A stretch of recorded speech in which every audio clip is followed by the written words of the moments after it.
This week on Challenge Accepted, I am going to SWAT Academy. We'll be breaching doors, rappelling through windows, all leading up to a high-stakes final challenge where I will be going on a mock mission with a real-life SWAT team. Challenge accepted. Hello, my name is David Nislight and I am the Chief of the San Diego Police Department. The first thing that we're going to put Michelle in is our physical fitness course. Can you climb a fence? Can you low crawl? Can you complete these different obstacles? Because in real life, wearing a lot of heavy equipment, we might ask you to do all that. In order to pass, I need to sprint a quarter mile in under 85 seconds, do 30 sit-ups in a minute, 20 push-ups in a minute, 6 pull-ups, and then complete the obstacle course in under 4 minutes. All back to back to back. This is the easy part. Girl. Just a sprint. Just a sprint. All right, Michelle, stand by. 3, 2, 1, go. 74, 75, 76, 77. 77 seconds. Good job. You made it. Barely. After passing the quarter mile sprint, I then proceeded to pass the sit-ups. You're done. 45. Okay. Pass the push-ups. 1, you're done. 34. But then I failed the pull-ups. 3 reps. Dang. It's challenging, especially doing everything back to back. I'm just frustrated because I trained for like 4 months to get 10 pull-ups for the Navy SEAL test. Right. It's just frustrating how quickly the strength goes away when you're not working on it actively.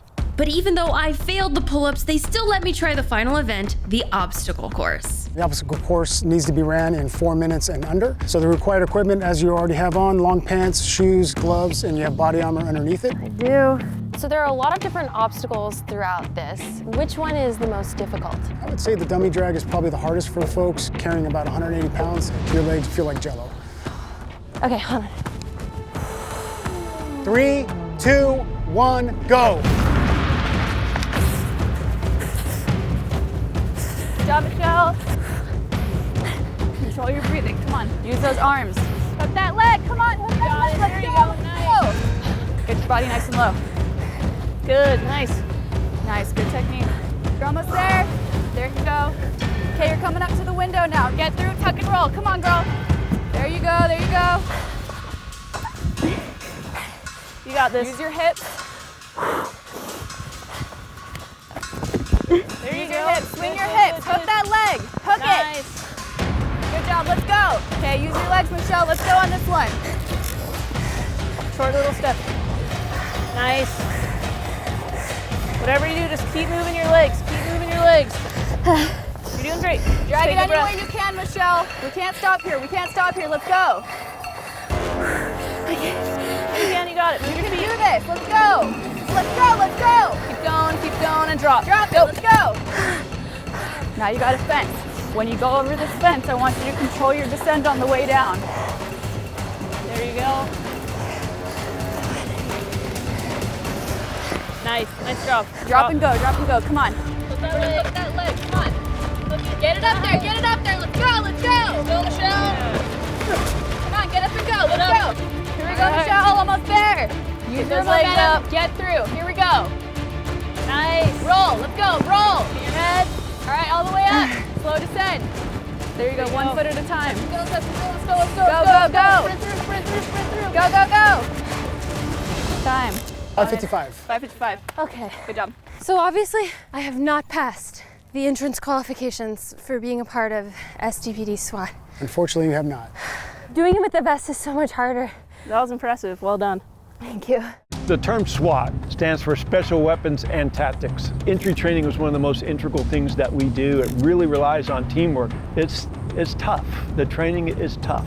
We're going to talk about working in a team environment carrying a firearm. It starts with ready positions, buttstock in the pocket of the shoulder. If I make the decision to fire, I will snap up, safety off, and then I can depress the trigger and take the shots necessary to end that threat. Generally, it's either going to be a low ready position or the high ready position. And this is where it's... That's the one you see on TV shows. It's the hip slick and groovy thing, yeah. What if I were standing in front of you on an entry team? Would that be an appropriate position for you to be in at that moment? Yeah, probably want to come completely to high port High port. High port, yep. It's like a fine wine. Exactly. Exactly. Right here in my beautiful illustration of a room this is going to be our doorway. So we're going to like to do what we call a cross stack. One operator here and one operator here. How we're going to decide who 1 and 2 is, there's going to be a little bit of body language involved. As I'm walking up, you see his body language? He's saying, I have a I'm number problem. 1. Yeah, my body language, I'm coming supporting. up, I'm in support, and I'm looking right at him. Hey, what do you want me to do, pal? He wants me to open the door, he raises his muzzle and puts it right back down. That to me is saying he's ready for me to open the door. Open the door normally or like SWAT style? Just normal. Okay, no, okay. Yeah. It's really embarrassing to breach an unlocked door.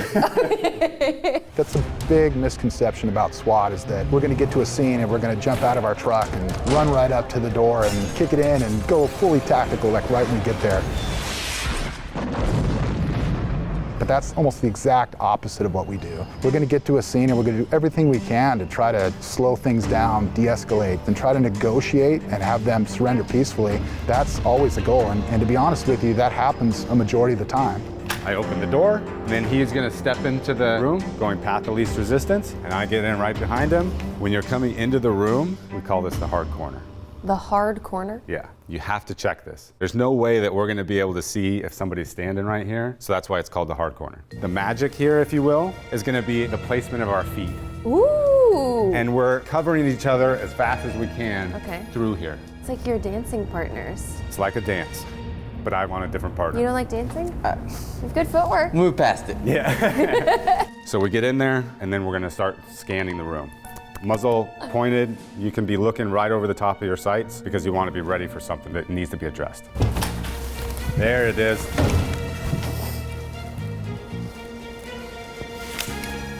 Clear. Clear. You say clear? Cool. It technically goes clear, all clear, last room. We don't need to get into that. But that's cool. Okay, fine. Clear. All clear. Last room. Let's go. If I'm 1 going through that door and I go through and there's a bad guy right here, I have to absolutely 110% trust that Sam is gonna get in there and take care of that bad guy if need be, or else you could die. There were a couple different instances that or tragedies that kind of shaped how our team works. In 1984, there was the McDonald's massacre. A gunman just went into the restaurant and started shooting people that were eating lunch. He fired through windows, hitting people in the street. He fired at men, women, children, and babies. One officer said it looked like a mass execution. It just demonstrated the need for us to have a team that is trained in hostage rescue. The quality of officer hasn't changed, but the tactics and equipment have. We have our armored rescue vehicles, our night vision goggle systems. We have robots that we can send in, and then of course we have our snipers. And there's another incident that kind of changed the rules on that for us as well, and that was Las Vegas a few years ago. The deadliest mass shooting in U.S. history at an outdoor country music festival on the Las Vegas Strip. When I was on the team, we never had Overwatch. Large-scale events are now possibly targets. Rock and Roll Marathon, Comic-Con. We've had the Major League Baseball All-Star Game here, and so our SWAT team is key to making certain those events stay safe. Anything that is preventing a team or an officer from getting into an area or a structure, breaching may be required. What we have planned for you is manual breaching and then explosive breaching. For like hostage rescue, we would try to use explosive breaching. Because you want to get in there as quickly as possible. The biggest rule as far as breaching is always check the doorknob. It's always going to be faster to open up the door. It sounds funny, but it's true, right? This is a door knocker, weighs about 32 pounds. Woo! All right? So heavy. If you keep your eye on where you're going to attack, which is always going to be that deadbolt, you're going to come back through and just and hit it, okay? So SWAT has arrived. So we'll come up, we'll check the doorknob, and then go ahead and, okay, it's locked. Get your feet set. All right. I should try that again, I think. All right, do it like this. I'd set my feet, and then you're coming from the waist and hitting. Knock, knock. There you go. Can you imagine, like you hear this noise and it's me on the other side? Good morning. So what's next? I think you're going to go do the exciting stuff, doing the explosive breaching now. Oh, we're going straight from this to blowing things up. Yep. Okay. Things escalate quickly around yes, they here. do. Now we're going to place an explosive charge on the door, which would theoretically provide us an instantaneous opening into the structure. Oh my God, oh my God, oh my God. This is some like Looney Tunes, pump the box, blow it up. Fire in the hole! Fire in the hole! Fire in the hole! Stand by for breach. In 5, 4, 3, 2.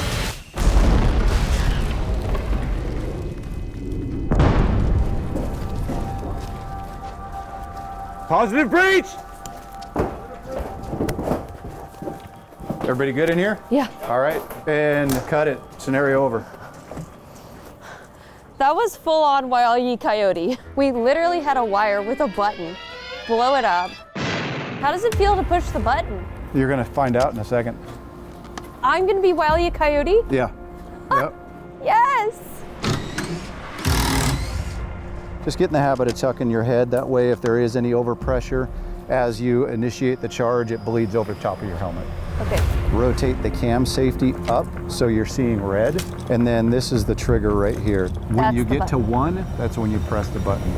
Stand by for breach in 5, 4, 3, 2.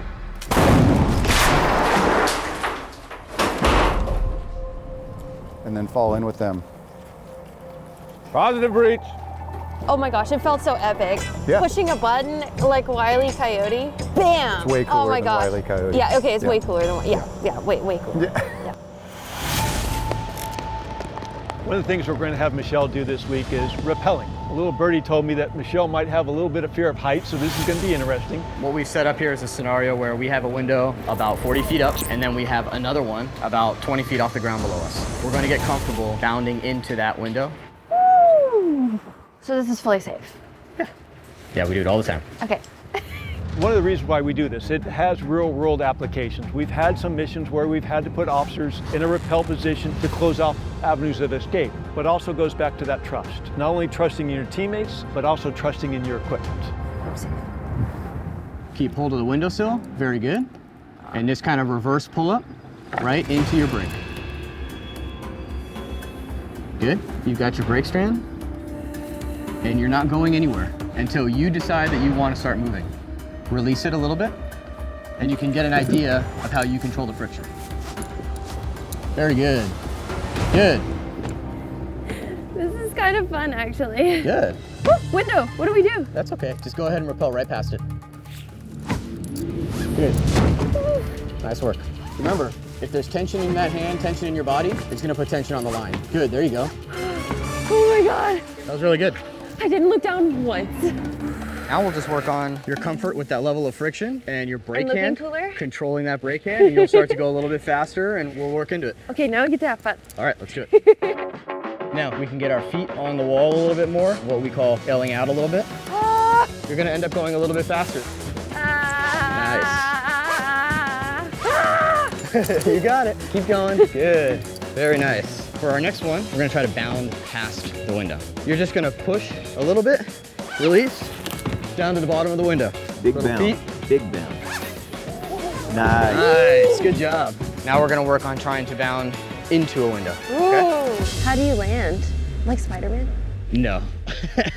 You can watch me. Oh my God. You got it. Ready? 1, 2, 3. There you go. I can do better. 3, 2, 1. Ah, I braked as I landed in the window. Here we go. Go. Hey. All right. Yes! You nailed it. A former employee that was recently fired took his boss hostage at this local establishment. The suspect was reportedly armed with a pistol and a rifle. The suspect gave a 1-minute countdown before he would execute the hostage. So you and your 1 or 2 have arrived at this door and you are about to make entry. Do you have any questions? So, there will be people in there who may be firing back at us? Yeah, there will be live role players in there and they will be able to shoot simunitions back at you.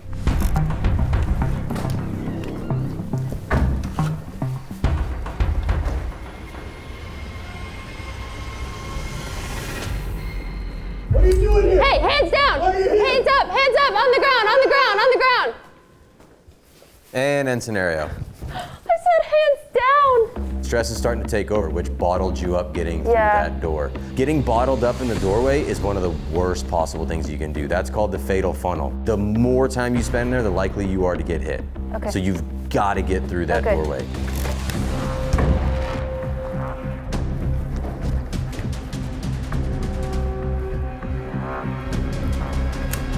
Hands up, hands up, hands up. Down on the ground, down on the ground. And scenario over, scenario over. Weapons unsafe, let him hang. That's a pretty tough shot. Yeah. So I would say that that was a good job. Okay. But you didn't check the hard corner. And then Stephanie cleared her barricade for you. As you're walking past there, you looked to make sure that it was clear, which is a normal human thing to do, except for when you're in a team environment. That's where the trust issue comes in. When she tells you that is 100% clear, you do not look over there. Okay. You just walk right past it like it wasn't even there. Okay. All right? Let me just say, Call of Duty in real life is so hard. We're going to roll right into some night vision. So all you're going to do is you're going to hold that down until it turns on. Good? Yeah, All right. it's like a ghost hunting show. I know, yeah. The only thing that's in play are barricades and then paper targets only. Shoot until the target goes down. Let's go ahead and put your knives down, turn them on. House is hot.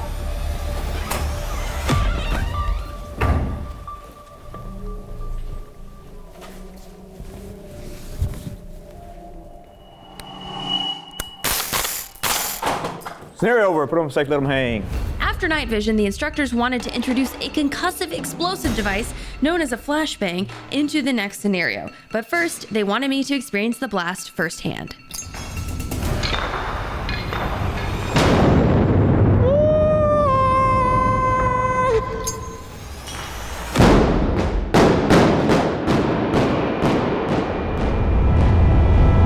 Questions? No. All right, we are live in the scenario. Get in there, get in there.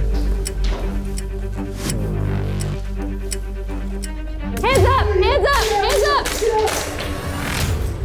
And end scenario. Had that suspect been in the deep right side, Phil's dead.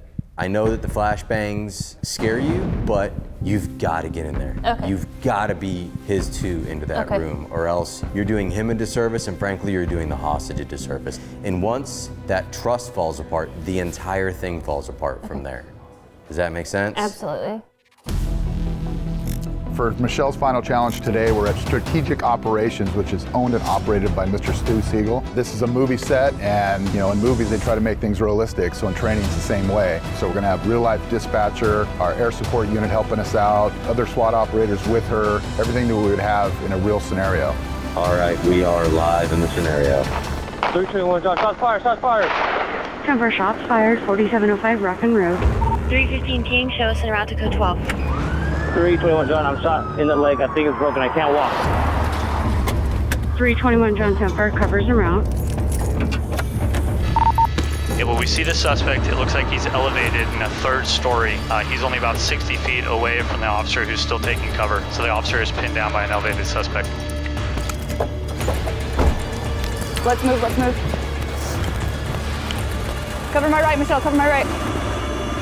Suspect's on the third floor. It looks like he has a view in all directions. Move south toward that white Connex box with the doors on it. 315 King, Okay, Michelle, I'm gonna move forward to this next piece of cover right now. Can you cover me? Moving, go. Cover me, Michelle, cover me so I can move. Over here! The suspect looks like he's reloading. Coming up! I'm here, I'm here, I'm here. Okay. I got shot in the leg, right here. Right leg, the right leg. Get that tourniquet on and pull him back. The right leg, right leg. The suspect is on the second floor now. He's moved down to the second floor of that tall structure. Michelle, how's that tourniquet looking? Good. And now we're gonna move him back to a position to cover. A tourniquet has been applied. We're moving him back to position for cover.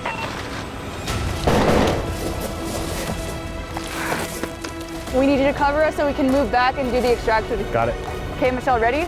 3, 2, 1, move. Come on, we gotta go, we gotta go. Wait. Get a good grip, get a good grip. We're out in the opening. Come on, let's go. Push it back, right here, suck them into this wall, right here. 315 King, we're gonna move across the alley right here. Our officer's in place for position. So we're gonna do a 2-officer carry. We're gonna be faster this way, okay? We need you to help us, we need you to hobble. Let's go. Moving! Come on, Michelle, let's go! Moving! Come on, Michelle! Come on, Michelle. Left, go left. Almost there, guys, almost there. Come on. To the right. By the patrol car, right here. Okay. Can we go back? They're setting up containment. We need you to come with me and support one of our snipers in position right now. What floor? We're going up to the 5th floor.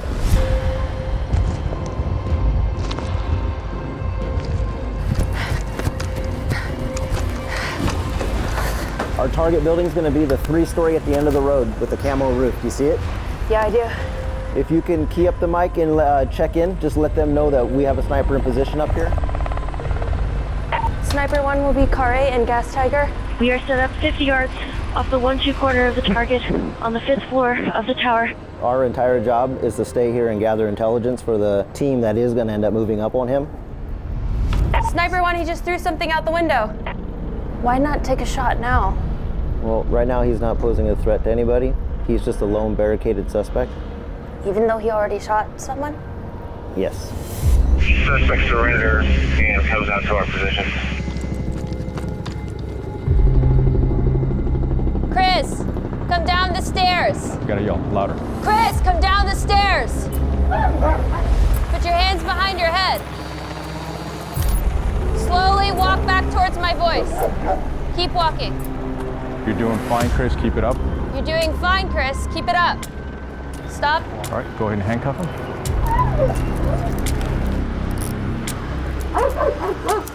All right, let's move him in here. All right, so Rob's number 1. Michelle, you're going to be number 2. All right, just follow behind Rob.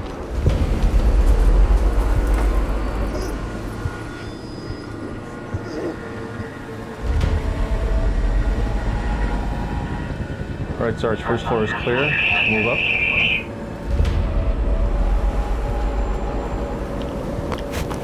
Clear. All clear. Last room. Last room. And end scenario. Good job. Let's meet back at the initial jump off location. Gosh, I'm exhausted. This week at SWAT Academy was a truly eye-opening experience. Thank you so much to STPD SWAT for making episodes like this possible and for giving me a glimpse into what it takes to be a member of San Diego SWAT. And as always, if you're new here, be sure to subscribe so you don't miss the next episode. See you guys next time.